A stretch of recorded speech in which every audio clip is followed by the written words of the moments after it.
Okay, so this is part 2 of painting the excavator. So yellow's all done.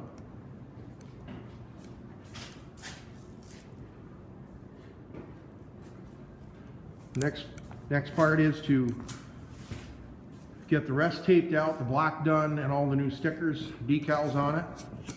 And then we'll shoot another video when it's all done. And so all the yellow's done. Now it's the tape out the yellow, do the black, and the stickers.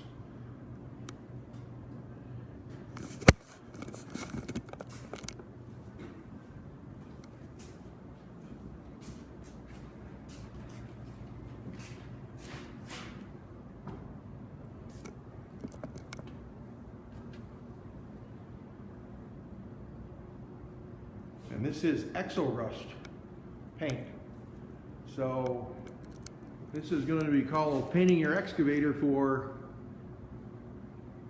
under $200 with new stickers and decals. There you go. We'll show you some more when we get it closer.